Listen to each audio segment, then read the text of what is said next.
നമസ്കാരം.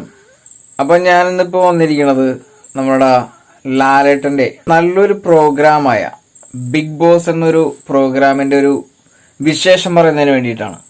ബിഗ് ബോസിൽ നടന്ന കുറച്ച് സംഭവബഹുലമായ കാര്യങ്ങളുണ്ട്. അപ്പൊ ഇന്ന് ബിഗ് ബോസിൽ നടന്നിരിക്കുന്ന സംഭവബഹുലമായ കഥകൾ എന്തൊക്കെയാണ് നമുക്ക് തിരിച്ചറിയാം. അപ്പൊ ഇന്ന് കൊടുത്തിരിക്കുന്ന വമ്പൻ ടാസ്ക്കാണ് കുറുക്കനും കോഴികളും. അങ്ങനെ ഒരു ഗെയിമായിരുന്നു ഇന്ന് നടന്നത്. അവർ കവറിൽ കോഴിത്തീറ്റ ഇട്ടിട്ടുണ്ടാവും. ഒരു കുറുക്കനുണ്ടാവും, കുറെ കോഴികളുണ്ടാവും. ഈ കോഴികളുടെ എണ്ണത്തിൽ ഒരു കൂട് കുറവായിരിക്കും. ഇതിൽ കുറുക്കൻ എന്ന് പറഞ്ഞാൽ നമ്മുടെ എല്ലാം പ്രിയങ്കരനായ ഋഷിയാണ്. അപ്പൊ ബിഗ് ബോസ് ഒരു പാട്ടിട്ട് കൊടുക്കും. ടാസ്ക് എന്ന് പറഞ്ഞ ഒരു ഗംഭീര തമാശയായിട്ട് നമുക്ക് തോന്നും, കാരണം കണ്ടിരിക്കുമ്പോൾ.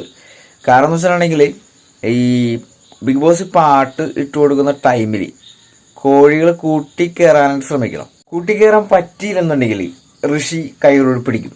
അതുമാത്രമല്ല, ഈ ബിഗ് ബോസ് പാട്ടിട്ട് കൊടുക്കുന്ന ടൈമിങ്ങിൽ ഡാൻസ് കളിക്കണം. അതോടൊപ്പം തന്നെ കോഴിത്തീറ്റ എടുത്തതിന് ശേഷമാണ് ഈ കോഴിക്കൂട്ടിൽ കയറേണ്ടത്. കോഴിക്കൂട്ടിൽ കയറാൻ പറ്റാത്ത കോഴിയെ ഋഷി പിടിക്കും. ശരിക്കും കുറുക്കനായിട്ടുള്ളൊരു ഋഷി, അതായത് സുന്ദരനായിട്ടുള്ളൊരു കുറുക്കനാണല്ലോ ഋഷി.